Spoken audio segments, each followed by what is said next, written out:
The boy's screaming echoed up through the dirt like a trapped coyote's death cry. Then it stopped, cut off clean as a knifed breath. 3 days later, the snow started falling, hard, and it didn't stop for 2 months. They'd all laughed at her. Martha Gray, 32, a mother of one, and a widow since last fall. She'd dug that ugly hole behind the cabin with her bare hands for most of July, pausing only to wipe blood from her split fingernails. No one helped, no one offered to. They just stood around at the trading post and made comments loud enough for her to hear. "Looks like Martha thinks she's a gopher now," one man had said. "Or she's fixin' to bury that boy of hers early," another had muttered. Martha had said nothing, but inside she'd already buried something. Her husband, Tom, had frozen solid less than a mile from the house the winter before, just after sunset, carrying firewood back to their drafty one-room cabin. She'd opened the door and found him sprawled on the snow like a dropped coat, face down, his hands still clenched around the wood. They'd cracked when she pried them open. That winter had almost taken her and Ethan too, and when the thaw came, she'd made herself a vow. If she lived to see another freeze, she wouldn't face it in a cabin that leaked cold like a sieve, not when the earth itself stayed warmer than the air. So she dug, all summer long, and now, come November, that hole had become something else entirely. A dirt-roofed, wood-braced room, sunk deep into the hard pan behind her house. It wasn't pretty, it wasn't symmetrical, but it was dry, and warm, and strong, and no one else had one. Not one settler on the ridge had believed the cold would return like before. They built tall, built high. Some added second floors and glass windows. Some stocked new stoves. One man even tried to build a Dutch chimney he'd seen drawn in a magazine. "We're modern men," he'd boasted in town. "This ain't the Dark Ages." Martha hadn't said a word. Ethan had, though. 8 years old and sharp as a knife. He asked her one morning in October, "Why do they hate you so much, Ma?" She didn't look up from laying stone across the top of the shelter's crawl entrance. "They don't hate me. They just hate what I remind them of." "What's that?" "That nature don't care how smart men think they are." They didn't talk about it again, not even when the first snow fell early, October 31st, and heavier than any trick-or-treating story Ethan had ever read. By November 5th, every wagon in town was buried to the axle. The wind came down from the north with a snarl and didn't stop blowing for a week. Martha lit her stove, rationed wood, and made a show of living normal inside the cabin. But every night just before dawn, she and Ethan moved to the shelter out back. The door was low and the stairs steep. It smelled like cedar and smoke and packed earth. They'd built bunks from old lumber and lined the walls with burlap sacks of beans and cornmeal. One side held a makeshift shelf of dried apples and jerky. The other had a row of candles, Flint and Ethan's wooden toy soldiers. It wasn't spacious, but it was theirs, and it stayed warm, never below 40 degrees, even when the cabin above froze inside. By November 10th, she noticed it. The woods had gone silent. No birds, no rabbits, no sound at all.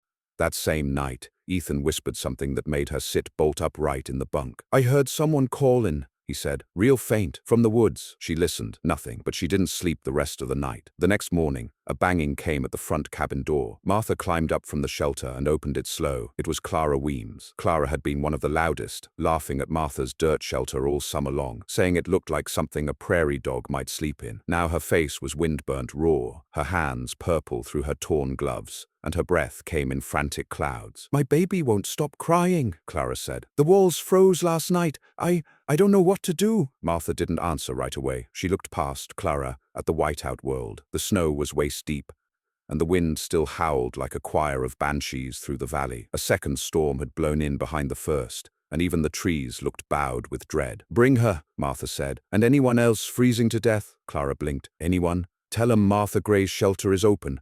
But they better come quick." That was the start. By nightfall, 6 people were in the shelter. By the next morning, 12. They came in ones and twos, dragging blankets and crying children. The stove had cracked in Mr. Miller's house. The chimney collapsed at the Bishop family's. One man had tried to ride into town for coal and frozen just off the ridge road, legs black with frostbite. They filled the shelter until it overflowed. Martha fed them in shifts, kept the little ones quiet, kept the lantern lit. She split wood when no man would. She dragged wet boots off purple feet. She packed wet rags in ears when frostbite came knocking. Some of them still didn't speak to her. Others whispered thank yous when she passed. But all of them stayed, except the boy. The screaming boy from before the storm. The one she'd heard faintly through the ground. The one no one had mentioned since. His mother lived a few homesteads over, a widow like Martha, but younger and angrier. She hadn't come yet, and neither had her son. The 4th night, Ethan sat up in the shelter and pointed toward the stairs. "I heard it again." Martha listened. Nothing. But still she pulled on her boots strapped her knife, lit a lantern, and climbed out of the shelter alone. The cold was vicious. It clawed her cheeks and numbed her ears in seconds. The snow was up to her ribs in places. She moved fast but careful, knowing full well that wind could erase tracks in seconds. She reached the neighbor's cabin 20 minutes later and knew something was wrong. The windows were iced over from the inside. The door was closed but not latched, and the chimney was dark. She called out twice, no answer. Inside, the cold hit her harder than outdoors. The fire hadn't been lit in days. There was a shape near the back wall, a small shape, and Martha didn't need to approach to know it was too still. But it was the mother she found alive, curled in a corner, nearly gone, skin white as milk and lips cracked black. Martha pulled her out by the wrists, teeth clenched, vision blurring from the wind. She got her to the shelter just before dawn. She didn't wake for 3 days. By then, Martha had taken in 4 more. One had pneumonia. One had lost toes. One, an old trapper, had frostbite fingers, so black and brittle they snapped off without bleeding. No one mocked her anymore, but they didn't thank her either. Not yet. And not one of them knew what was coming. Because Martha had seen something in the trees when she dragged that woman back. Something big. Something that moved where no man could. She didn't say a word, but that night she barred the shelter door extra tight and prayed it wasn't what she feared. The wind shifted, not just in direction, but in tone. It no longer howled like weather. It groaned like wood under strain, like something massive stirring beneath snowbanks and trees. Martha sat bolt upright on the 5th night, long before dawn, heart hammering in her throat. The shelter's fire had burned low. Everyone was asleep, 12 people crammed into a space made for 2, bodies pressed close in uncomfortable layers. The air stank of boiled beans, wet wool, unwashed skin, and fear. Ethan was curled beside her, his small hand limp against her arm. She hadn't slept more than 2 hours in any stretch, and now something had shifted outside. Not sound, but pressure, the kind of tension that crept into the bones. She pulled on her boots again, soft and silent this time, and lit the lantern with a twist of cotton wick. The shelter door creaked. She moved up the earthen stairs one by one, careful not to wake the others. Every step was like ascending through a burial mound. As she reached the cabin level, her breath caught. There were tracks, not boot prints, not deer hooves, long drag marks in the snow, as if something massive had slithered, something heavy enough to carve grooves, yet silent enough to escape notice. They led toward the trees. She followed. Her hands shook, not from cold. She'd hunted before, tracked coyotes, pulled stuck traps with numb fingers. But nothing about these tracks felt natural. They didn't crisscross or break. They didn't meander. They moved with a purpose, straight lines bending through dense woods like someone had drawn them with a yardstick. Then she saw the shape. It wasn't clear, half lost in snow and fog, but it stood too tall, and it didn't move like a man. Just a glimpse, broad shoulders, something draped like a cloak, and the glint of something shiny catching the moonlight. Martha ducked low and backed away, quiet, swift. Whatever it was, it hadn't seen her. Yet, she made it back to the shelter before her hands could go fully white. She didn't speak of it to anyone. She only posted herself at the bottom of the stairs for the rest of the night, knife unsheathed, candle barely flickering, listening. When morning came, the storm had eased, but the cold had not, and the forest was dead silent again. By noon, word came, shouting from the ridge. Someone had found Jed Morrow, face down in the snow just outside his own barn. His horses had frozen standing up. His wife had burned the curtains for heat. The baby had died 3 days prior. No one had known because no one could reach them. Martha had known, not about Jed, but that the storm wasn't done, that the cold was just the outer edge of something worse. By the end of the week, the shelter held 18 people. They lined the walls now, rolled in blankets, whispering to each other, eyes sunken. Children coughed through the night, and one man whimpered every time the wind rose. Ethan helped where he could. He chopped onions when they had them, helped tie cloth to frostbit fingers. Once he ran out into the storm to catch a fallen tin pan, and nearly vanished in the snow. Martha had grabbed him by the collar, just as he was swallowed. "I told you not to go above ground alone," she hissed, shaking. "I didn't want it to blow away," he said, lip quivering. "It's the only one that ain't cracked." After that, she let no one go up alone. But they still had to go. Water had to be melted from snow. Latrines dug behind the cabin. More firewood fetched. Martha had stocked plenty in fall, but not for 18, not for this long. On the 7th night, a man named Griggs, big, bearded, smelled of pipe smoke and sweat, told her they were going to run out. "Wood won't last 10 more days, he said, pointing to the dwindling pile at the base of the stairs. "We can't burn furniture forever." "I know," Martha said. "We need to start breaking down the cabin above." She looked at him hard. "If we tear the cabin, the roof caves. That traps us here. It's just a structure," he said. "This shelter's stronger, built better." Hell, it's warmer. That cabin's the reason this shelter's hidden from the wind. You tear it down, we all freeze by morning. Better that than sit here like rats, waiting to burn. Martha didn't answer. She just stepped forward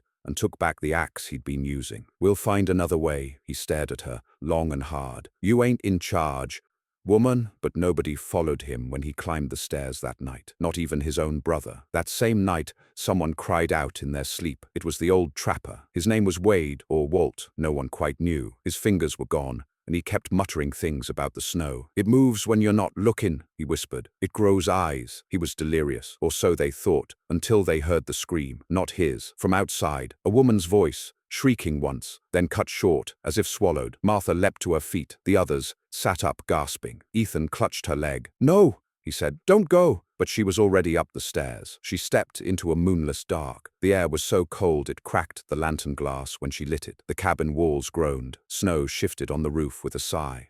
And there, barely visible, were tracks again, but these were not dragging. They were small, human, bare feet, a trail of them heading toward the ridge, away from the shelter. She followed, lantern shaking in her hands. 30 yards out, she found the girl, 13 maybe, wearing only a dress and torn shawl, face blue, lips open in a frozen breath. She'd died running from something, but what froze Martha's blood wasn't the girl. It was what lay behind her in the snow, another set of prints, twice as long, deep, as if clawed. They stopped abruptly. No returning trail, no body, just the prints. And then, nothing, as if whatever it was had lifted straight into the sky. She dragged the girl back herself, didn't speak a word. The others moved aside when she entered. No one asked, no one dared. But the girl's mother, one of the last to arrive, saw and wailed loud enough to bring the ceiling dust down. After that, no one slept. They took turns on watch. Martha organized it, 2 at a time, one watching the stairs, one the room. Griggs still pushed. We should leave, he kept saying. Make for town. You won't make it a mile, she told him. I'd rather die trying than rot down here like cattle. And maybe he meant it, because 2 nights later, he vanished. Ethan found the rope missing first, the one they used to haul buckets and wood. It was gone. The cold had burned lines into the dirt where it had been. Martha climbed out and followed what little trail she could, found Griggs half a mile off, or what was left. One leg, a strip of cloth, and more drag marks. That night, she didn't bar the shelter door. She sealed it. Rocks, dirt, hammered wood. No one argued. They huddled closer. The shelter was damp now. The heat barely held, but it was safe, or safer than out there, until the food began to run low. They'd rationed everything. Boiled bones for broth, scraped pans clean, but with 20 mouths, it was vanishing fast. Martha called a meeting. Just past dawn, when the dim light from above made the shelter feel almost real again. We have 6 days' food, maybe, she said. That's if no one eats more than a cup a day. Silence. Then someone asked the thing no one wanted to say. What happens after? Martha didn't answer right away, but Ethan did. We hunt, some laughed. One man cursed. Hunt what? Someone said. Ain't a living thing left out there? There is, Ethan said. The thing Ma saw. Martha shot him a glance, but it was too late. Now the room buzzed. What thing? She saw it, before the storms, big, in the woods. You been holding that back, Martha? More silence. Then she stood, hard. I don't know what it is. I only saw a shape. Once, but it moves. It hunts, Griggs's brother spat. And you kept that from us? What would it have changed? She snapped. We're here because of the cold, not the thing. We'd have frozen either way. But doubt had taken root, and worse, hope. Because if something was alive out there, some thought maybe it could be killed, maybe it could be eaten. The next morning, 2 men went missing. Ethan found the notes scrawled in charcoal on the cabin wall. Gone hunting? Martha followed their tracks. Found only one set returning. That night the shelter door shook. 3 knocks, then silence. Martha opened it. Only one man stood there, covered in frost. Pale to the eyes. I killed it, he said, and then collapsed. The man's name was Caleb Burr, a wiry homesteader with sunken eyes, a sharp jawline, and the kind of quiet anger that always sat behind clenched teeth. Before the storm, he'd never spoken more than a few words to Martha, mostly grunts in passing, or remarks made under his breath when she walked past with her shovel in summer. Now he lay on the dirt floor of her shelter, lips black, fingertips swollen and white, blood drying along the edge of his shirt. The others had crowded in close, too close, their breath held tight between half hope and half horror. Martha cleared a space and called for boiled water. Give him room, she said. No one moved. I said back off. Her voice cracked loud enough that one of the children cried. They stepped back. Caleb was barely conscious, his head lolling, a waxy sheen of frost still crusted in his beard. It took half an hour before he could form real words. When he finally did, everyone heard them. "It bleeds!" Murmurs rippled through the shelter like a wave across dry leaves. He opened his coat with trembling hands. Underneath was a torn pelt, dark fur, coarse and matted, stiff with frozen blood. "I stabbed it in the chest," he said, eyes half glazed. "It screamed, loud, then it ran." "You saw it?" Martha asked, kneeling beside him. He nodded. "What did it look like?" He hesitated. His lips trembled again, this time not from cold. "Wrong," he said. "It looked wrong." "That's not a shape," someone muttered. Caleb turned to the voice. "It had a body like a man, but too tall, bent, skin pale, but its back was open." "What?" "Open like split wood, and inside, I saw light." No one spoke. "Eyes on its chest, big ones, blinking, and hands, not right, too many fingers, joints that bent the wrong way. It didn't walk, it slid, but fast." More murmurs. Someone crossed themselves. Another spat in the dirt. "Demon," someone said. Martha stood slowly. "Enough. You saw it too," a woman said. "You told us. Remember, the night that girl died? I said I saw a shape. Then he saw the same thing, and he says it bleeds." Martha turned to Caleb. "Where?" "Up past the split rock. Near the gully. There's a cave. It was inside. You followed it in. Didn't have a choice," he said. "It dragged Owen." A gasp. "Owen?" someone cried. Where is he?" Caleb didn't answer. Martha already knew. She took the pelt gently from his coat. It was stiff and warm at once.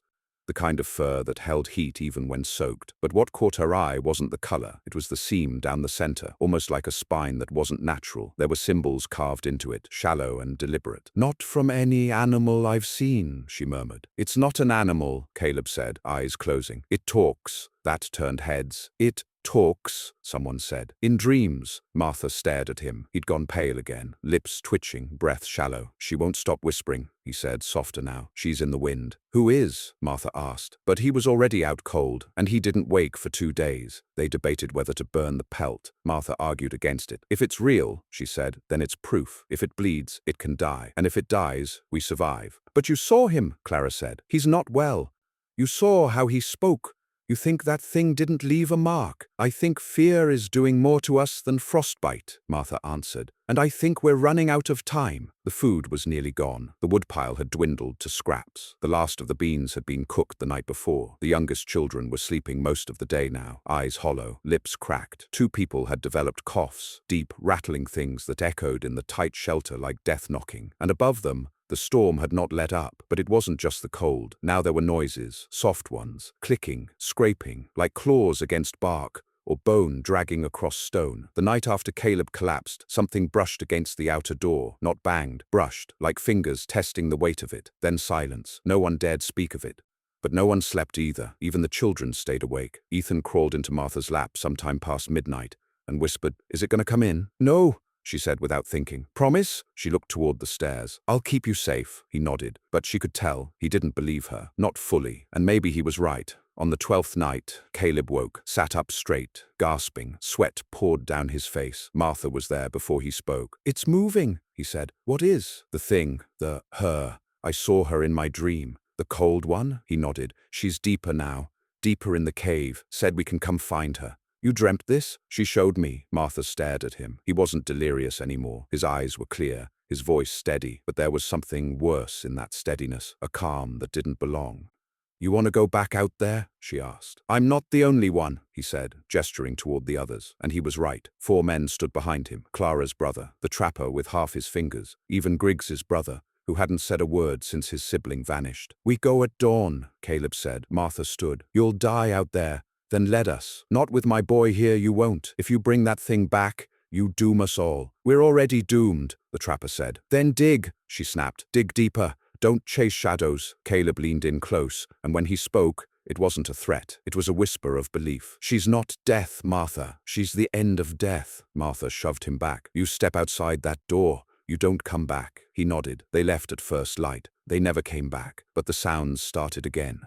Not outside this time. From below. It began as vibration, like humming in the floorboards. Then clicking, soft, rhythmic, like nails tapping in patterns. Someone whispered that they heard voices through the dirt. Another said she felt something brush her leg as she slept. The shelter no longer felt safe. It felt watched. Martha posted watches around the clock now. doubled them, reorganized sleeping spaces. She burned the pelt that night. It flared green, smoke coiled in strange shapes. Ethan cried when it burned, said it smelled like cold metal and flowers. By the next morning, another child was gone, the smallest. Her blanket lay folded. The shelter door was still barred. No prints in the snow, no broken locks, just absence and the sound of dripping water, even though the pipes were frozen. That night, Martha dreamed. She stood in a cave lit by pale blue fire. The walls pulsed like lungs. A voice whispered from everywhere. "I kept you warm." She turned. A figure stood in the shadows, tall, pale, cloaked in torn flesh. "I let them eat so you'd survive." Martha stepped back. The thing raised a hand. "I only take what's owed." "Owed? You dug into me, called me, carved your shelter into my spine. I built a room to survive winter. You dug into my sleep, woke me, brought your cold inside." Then it smiled. "I could give you heat that never fades, fire that burns without wood, a belly that never starves. What would it cost?" The thing tilted its head. "You're already paying." Then it opened, its chest split wide. Inside, eyes, hundreds of them, all blinking, all watching. Then she woke, screaming. Ethan was beside her, crying. She didn't speak, just held him and listened, because the scraping was back, closer. The scraping didn't stop. It pulsed like breath, like something alive moving just beneath the floor of packed earth and cedar beams. Not loud, not constant, but rhythmic, deliberate, always in the same place, beneath the corner where the two boys slept. One of them, Ethan. Martha did not sleep again. She moved her son to the other side of the shelter, nearest the stove, stacked rocks beneath his cot, placed her old rifle across her lap, and sat against the stairs with the lantern lit, its flame no longer warm, but watched, always watched. Even blinking felt risky now. The others kept quiet. No one mentioned the missing girl. No one dared speak of the 4 men who left with Caleb Burr and never returned. They buried grief like food, deep and tightly rationed. The shelter was no longer a place of refuge. It had become a waiting room. They were no longer trying to survive. They were trying not to disappear. On the 15th day of snow, the shelter door moved, not violently, not like a battering. It clicked, once, then silence. Martha stood without speaking, rifle in hand. She moved slow to the top of the stairs and pressed her ear against the wood. Her breath held, her heart hammered like a muffled drum. And then, another sound, breathing, not loud, but not human, a wheeze that wasn't lungs, something dragged out and mechanical, like rusted bellows hissing under strain. She stepped back and braced the door with her shoulder. Below, someone stirred. "Was it them?" a voice whispered. "Are they back?" "No," Martha said. She waited. 10 minutes, 20. The sound didn't return. She told no one what she'd heard. That was the first night she stayed awake for 30 hours. On the morning of the 16th day, Clara's baby died. He hadn't cried in 3 days, hadn't opened his eyes in 2, but Clara had held him anyway, wrapped in every scarf and shawl she owned, rocking him silently in the corner while the others pretended not to notice. When she let out that moan, raw, low, shaking the walls, it broke whatever was left of their silence. Martha rushed to her, took the child, wrapped him, folded the blanket, covered his face. "He didn't suffer," she whispered, but even she wasn't sure if that was true. They buried him beneath the floorboards, not because they wanted to, but because there was no ground soft enough to dig elsewhere. The shelter grew quieter that day. Even the children stopped fidgeting. One woman muttered to herself for hours. Another refused to eat, whispering that the food tasted like ash. One man sat in the corner staring at the stones, blinking once every minute. Ethan asked Martha what happened to people who lost all their thoughts. "They become echoes," she answered. That night, the shelter door knocked again. Once, then twice, and then clicking. She didn't go up this time. Neither did anyone else. But something began to move along the outer wall, scraping, then tapping. Then it stopped. When dawn came, the sky above the stairwell was grey instead of black. For the first time in weeks, the storm had broken. The trees were still. The wind, for once, silent. Martha emerged alone. The air was sharp, but still. A light snowfall fell in spirals rather than knives. She moved slow through the clearing, rifle tight against her chest. The forest was alien now, frozen in place, buried under weeks of storm, limbs bent beneath weight they'd never known. The cabins, what was left of them, stood half-shattered, roofs caved, doors broken. One had smoke curling weakly from its chimney. Another looked entirely swallowed by snow. But it was what she didn't see that chilled her. No prints, no movement, no birds, just silence.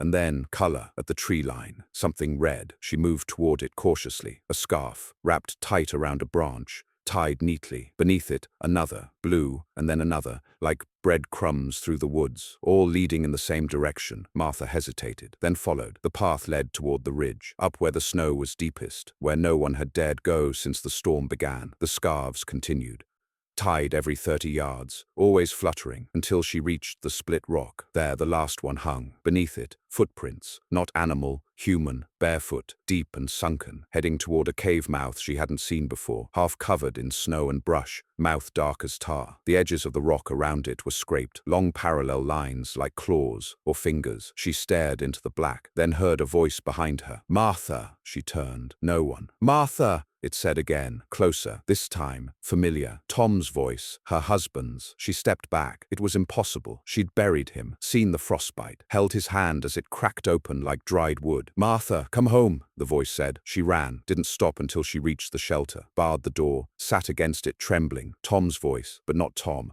Whatever was in that cave, it knew, it remembered, it had learned their names. She didn't sleep again for days. No one did. The quiet was worse than the storm. Minds frayed. People began to whisper strange things, that they heard children playing under the floor, that the walls moved, that sometimes the air felt like breath. One man tried to dig down, said he'd heard singing. Martha stopped him before he reached more than a foot. He didn't resist. He only wept. Clara didn't speak at all anymore. She sat in the corner, cradling a bundle of cloth, rocking nothing. Ethan drew pictures in the dirt, shapes Martha didn't recognize, circles within circles, lines like teeth. When she asked him what they were, he said he didn't know. "They're just there," he whispered. On the 22nd day, someone broke the silence. "I think we should leave." It was the trapper, the one with the fingers gone. "There's no food, no wood. We wait, we starve, we go, we maybe die." Martha didn't argue. She only said, "We leave, we die.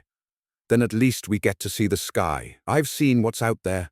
"So have I," he said, "and it's waiting, but it's not winter anymore." That was true. The snow had stopped 3 days earlier. The air was still sharp, but not deadly. Something had shifted, but no one knew in which direction. The trapper stood. "I'm going. You won't come back," Martha said. "I don't plan to." He opened the door and climbed the stairs. He didn't scream. He didn't cry. He just disappeared into the trees. Martha stood there for an hour after, watching, waiting. Then she saw it, a figure, but not him, something taller, moving through the trees without sound and following him. That night, the shelter floor grew warm, not by fire, by something underneath. It pulsed like a heartbeat, faint, then stronger. One woman screamed, another fainted. The walls grew damp. Martha shouted for everyone to grab their things. "Get up, everyone, now!" They obeyed, no questions. The stove had gone cold. The lamps began to flicker, one by one, until darkness swallowed the shelter. Then the sound came, from the stairs, something descending, not walking, sliding, heavy, breathing. Martha lit the last match, held it high, and saw the shape. The match flared in Martha's trembling hand, casting harsh shadows across the packed walls of the shelter. The light was fleeting, thin as breath, but for that second it was enough. The shape at the top of the stairs wasn't human.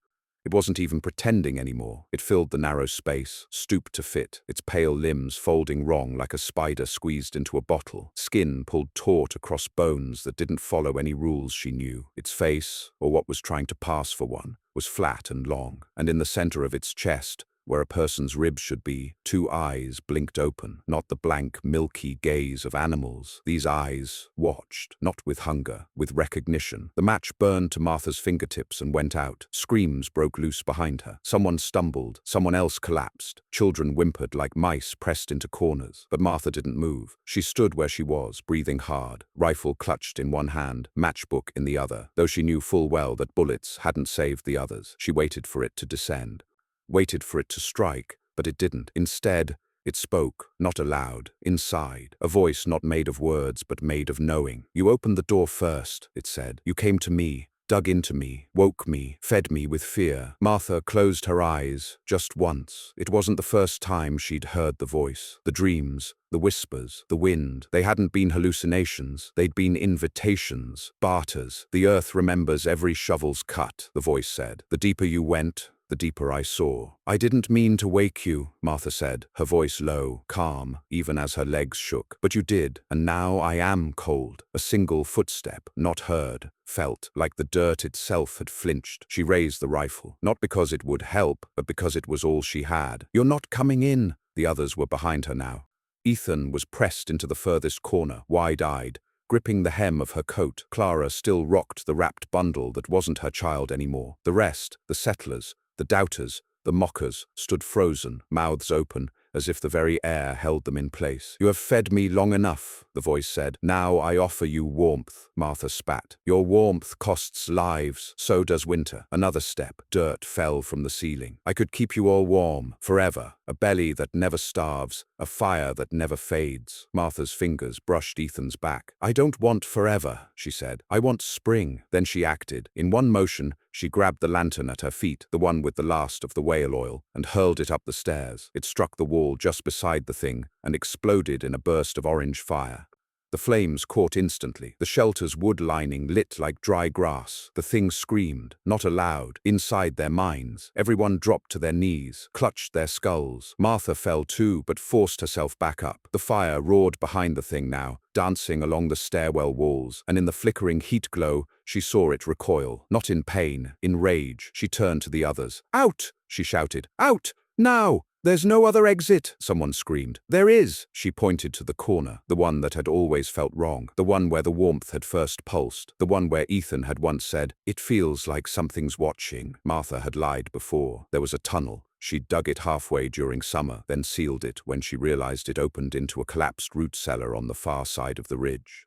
It hadn't seemed stable. She'd never told Ethan, but now, it was their only way out. She fell to her knees and began clawing. Dirt spilled under her nails. Smoke thickened around them. The screams behind the stairs changed. No longer one voice, but many, all speaking over each other. Words in languages never meant for mouths. Someone dropped beside her. Ethan, then another. Together, they dug. The shelter was burning now. Sparks fell from the ceiling. The children coughed. One woman passed out. Martha's arms burned. Her lungs ached. Then, air. She hit open space. The tunnel. She shoved Ethan inside first. "Go!" Then she turned. "One at a time. Fast!" They poured in, crawling. 7, 10, 12. Clara had to be pulled. Someone carried the old trapper. Martha held the rifle across her back as the smoke closed in. Then, something shrieked.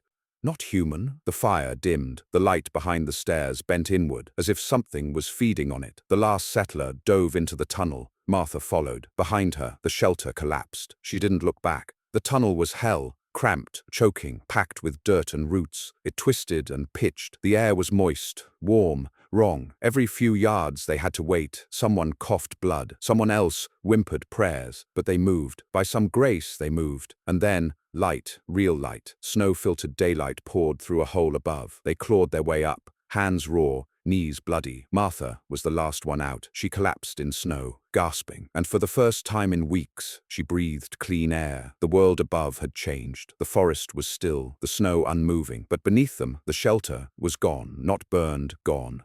The land had caved in on itself, a smooth pit now, black, empty, steaming faintly. Not even smoke rose from it. No sign of the fire, or the stairs, or the walls. Just a hole, like something enormous had breathed out once and disappeared. Martha pulled Ethan close. They stood in silence. No one spoke. Even the wind was quiet. Then, footprints, in the snow ahead. Dozens, leading away, not into the trees, up the ridge, toward town. They followed the prints. Took hours. Ethan's legs gave out twice. One child had to be carried. Clara didn't speak. Others limped, but they reached the top by sundown. And what they saw, town was gone. Not burned, not razed, gone. Buried under snow so deep that the tallest buildings showed only rooftops. No chimneys smoked, no dogs barked, not a single soul moved. Just white, endless, unbroken white. Martha stared for a long time, then said, "We keep walking." "To where?" someone asked. "Anywhere the ground doesn't breathe." They moved on, south, toward the sun, away from the cold, away from what they'd woken. But even as they left the ridge, even as the snow thinned and the trees changed, Martha knew it wasn't over. Some things, once invited, never leave. They only sleep and wait for the next digger. That night she and Ethan slept beneath a cedar grove. For the first time in days, no one knocked, no whispers in dreams, no warmth from the wrong places. Just wind, just stars, just the sound of a boy's breath, soft and even. Martha stared at the trees, then at her hands, still dirty, still blistered, still hers. She closed her eyes and slept. End of part 5. Next, part 6, final. Part 6 of 6. Settlers mocked the lone mother's crazy underground shelter. Then winter proved her right. They walked south until the snow gave way to pine needles and mud. Each day, the air warmed by fractions. Each morning, the sunlight stayed longer. The cold never fully left, but it softened its grip like a beast that had eaten enough for now. In silence, the survivors crossed ravines and icy creeks, feet raw, bellies hollow, too tired to fear what still might be behind them. No one talked about the cave. No one asked if they'd seen it too. The split chest, the blinking eyes, the voice like breath in dirt. No one asked about the children who didn't make it. No one asked about the shelter. But every single one of them glanced behind their shoulder every hour, just once, just in case.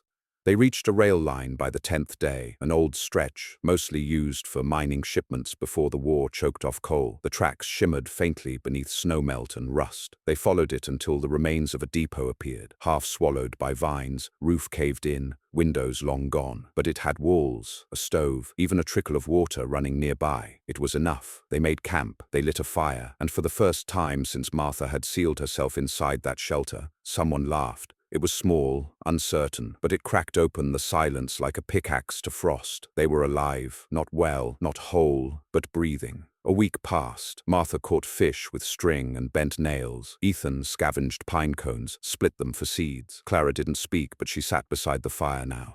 Sometimes she looked at the bundle in her arms. Sometimes she didn't. The trapper with the missing fingers tried to carve a pipe from birchwood. It kept snapping. The old man just watched the tree line. And at night, always, Martha kept the fire burning. Always. Never let it go dark. Even when it was just bark and green twigs. She sat beside it with her rifle and her knife and her silence. Because she knew some things didn't die with the storm. Some things had been waiting before the cold ever came. And now they were awake.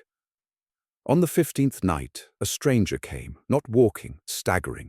He wore furs black with soot, a scarf wrapped around his face, dragging one leg behind him through the dirt. When he collapsed near the fire, Martha and 3 others ran to him. The trapper rolled him over, pulled back the scarf. It was Caleb Burr.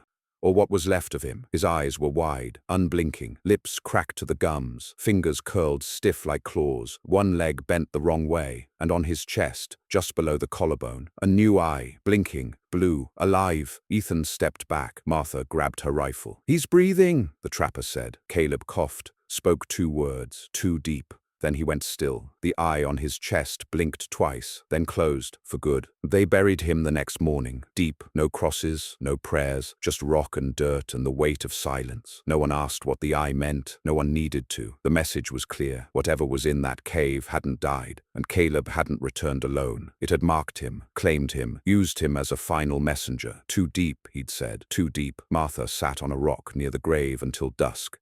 Ethan brought her a bowl of boiled pine needles. "Is it coming here?" he asked. She didn't answer, just pulled him close. "I built that shelter so we wouldn't die," she whispered. "You saved us." "Did I?"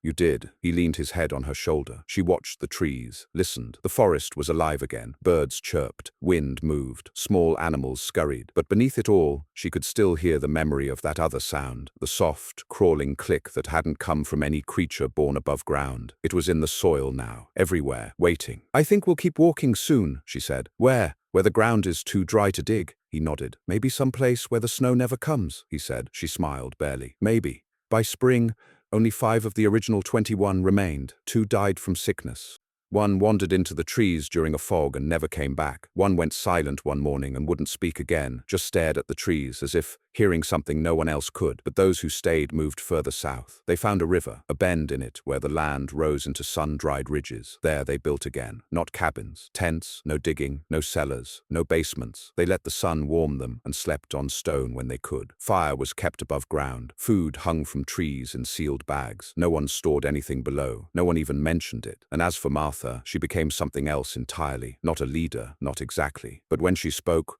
they listened. When she stood, they followed. And when someone suggested digging a root cellar, she looked at him once. He never mentioned it again. Years passed. Ethan grew. The others aged. The makeshift camp became a village. Traders passed through, then stayed. Someone built a forge. Another ran a school. They lived. They built. But every winter, without fail, someone would ask, "How bad do you think it'll be this year?" And Martha would answer, "Not like before," because that winter, the one with the eyes and the cave and the voice that breathed in the walls, that winter had changed them, left something behind in all of them, not just fear, understanding. That survival wasn't about tools or stoves or insulation. It was about knowing when to stop digging and what to listen for in the dirt. 30 years later, a young boy in a town far east of that ridge found a strange stone while playing behind his house. It was smooth, warm even in snow, shaped like an eye. He brought it inside.